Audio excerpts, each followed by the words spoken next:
JT, welcome into Bleav NFL Hits, and we cover breaking news as quick and we try to turn it around. And I'm thrilled to talk to former NFL tight end Ed Smith, who's also a teammate here on Bleav and also has a sports talk show out in Arizona. And Ed, we wanted to get you up here quick on the Kyler Murray injury to the Patriots. Take me through it in real time when you saw him take off out of the pocket and realized he was injured. JT, first, thank you for having me on. It was, my partner, my radio and podcast partner, he was actually at the game last night. I'm, based out here in Peoria. He was actually at the stadium, and we literally just did our podcast 15 minutes ago. And I wanted his firsthand take from being in the stands to see what happened versus what I saw on television. And we pretty much matched up. And I explain it like this, man. When you see an athlete go down with a non-contact injury, it's almost like he juked his own body, man. He basically was going so fast, and your mind is telling you, I'm getting ready to make this break. I'm going this way. You go this way. Leg goes that way. Ligaments are meant to be stretched only so far, and unfortunately, it was that big one, that ACL. I've had MCL before, damage of total rupture and stuff like that. Totally different animal when you see what Kyler did, non-contact, and that pretty much means he just blew it out basically. And it's sad because obviously surgery's up next, however soon they decide to do that. And then there's the long rehab ahead, JT. And having an injury like this late in the season, this pretty much means you're looking at a lot of significant time being lost in the 2023 season as well. So it's not one of those, you broke a hand, you're going to miss a few weeks. We'll have you back, training camp, et cetera, start for the regular season. This one's going to linger on. And there are so many questions that have to be answered regarding, his future here. And take me through it as a former player. What is it like when you leave the bench or you're on the field and you walk to the cart and you say goodbye to a teammate who's going into the locker room and it's severe. And then all of a sudden, as a pro, you got to turn around and play the next play. You got to sit on the sidelines and look at your brothers and teammates saying, I can't believe this. Not only will it affect the game tonight, it might affect our season. That's the nastiness of the game, JT. When something like that happens, the coldness is you got to move on because we got a game to finish. And as you mentioned, guys, what happens is a lot of times guys get distracted because now, you go into the game, you got this game plan, you're playing the New England Patriots, and we got to focus. And all of a sudden Kyler goes down and not deep into the game, JT. He was on the third play. He goes down, and then you got guys on the sideline trying to refocus. But every time you come off the field, everybody's asking, hey, anybody heard any word on Kyler? Anybody hear anything? So it's one of those things that can unravel a team. And the interesting thing, JT, I'm not sure if you've been watching it, the Hard Knocks broadcast, sure. I'm sure you're going to see a lot of, because we've been following it obviously very closely, but you're going to get a chance to see some of those sideline reactions, I think, because this is obviously was devastating. They're going to probably have those cameras right in guys' faces, not just on the field at halftime going in, post, a game, and then all through the week leading up to the next contest. So we're going to get a chance to look and see, but it's devastating. I've been there before when guys have gone down. And first off, you care about them as a person, their health, and you hope, he's going to be okay, depending on what the injury is. Most of them aren't life-threatening, but obviously an injury to an ACL, that's career-threatening into it. So you hope he's okay, but like I said, guys get so distracted, and it's so hard to refocus when something like that happens right in the middle of the game. Well, Ed, you're talking about the load of the season. Let me tell you the high. I was there. I worked for the Raiders. And when he came back and he ran for 20 seconds in the pocket, and not only – so the Raiders' whole season came down to that game because the Raiders have lost 7 one-possession games. And you played the league, and you know what that's like. And there were several games they should have won, but none bigger than that because they were up 20. They were up 20, and Kyler came back, and he needed 2 touchdowns and 2 two-point conversions, and he got it.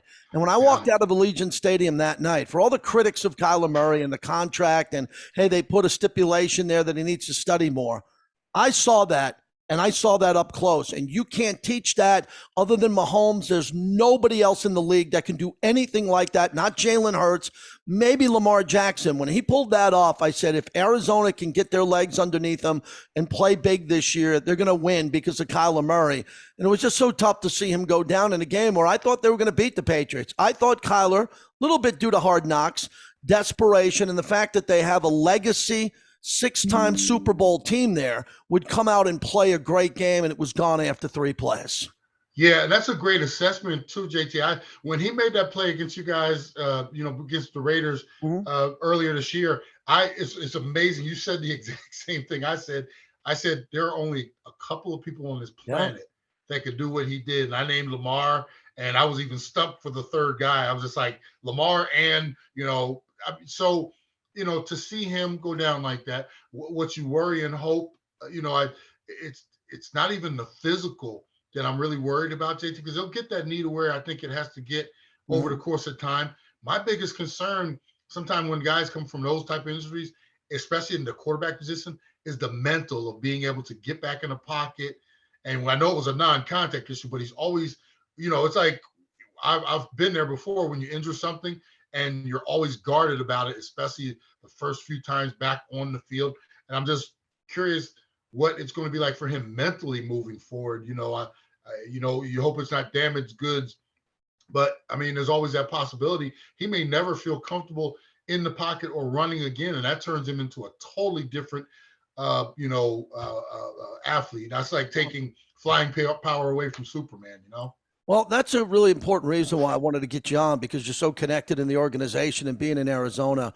What happens now? Because Kyler, I thought Arizona handled it poorly, putting in the stipulation that he had to study and had to have that film study X amount of hours a week. And Kyler looked at the media and said, "Are you kidding me?"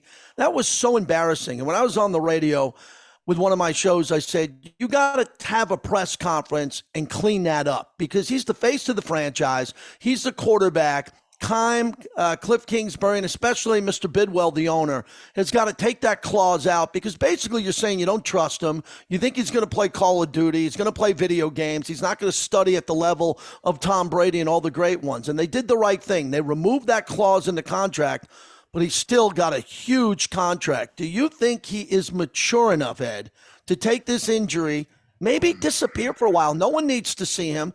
Be mature, rehab, and come back. Or do you think there's going to be more drama around him and potential drama around the organization? Man, that is a great question, JT. And then if I knew the answer to it, I'd probably be a genius. I don't know, because he's been such a mystery in terms of his personality. And, we all know he's kind of introverted.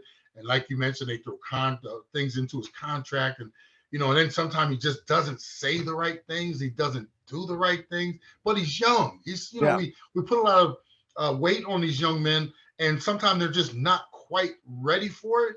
And they say the wrong thing, do the wrong thing.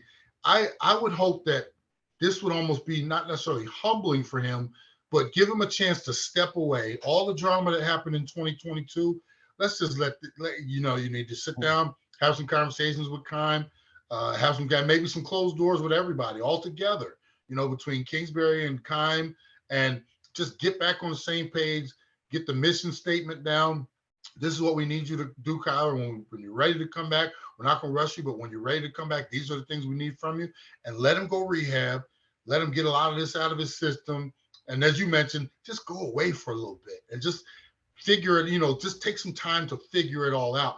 And I think if those things, if everything's handled correctly, I think we have a franchise quarterback. He obviously has to grow up a little bit. He's got to be more of a leader on the field, not just with this great athletic ability. But if they can get that all together, I think we're good. If it's mishandled, like 2022 was, man, it could continue to get ugly. And obviously we're all wondering what happens to Kingsbury and Keim from here after signing those long-term extensions. It's like, okay, what are we going to do with those guys? So there are so many questions to be answered or asked and answered, and I'm looking forward to it, man. There's a lot of content for us out here in Arizona. You wish it was the good type of content, not this kind. Oh, tell me about it. When it rains, it pours, and Ed, exactly. It was so good to get you on NFL Hits, because you were a great baseball player too, on top of being a football player. You're a dual sport athlete, multi-sport athlete here, so you got to understand what Kyler's going through. You make the decision to give up that baseball money, which is guaranteed and it's big. You take the quarterback money, and now you're a quarterback suffering a full ACL tear, and it's going to take a long time to rehab. And you're probably staring at your baseball buddy saying, I could have played baseball. I don't think Kyler's going to do that because he won the Heisman. He's a great player. He's a football player, man. But, you played a lot of sports in your life, and Kyler's one of the great athletes to ever play in this league, period.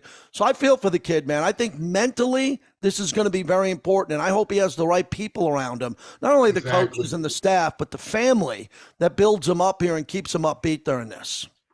And I'm glad you brought that baseball part up, JT, because I played 9 years minor league baseball before I switched over and jumped into the NFL.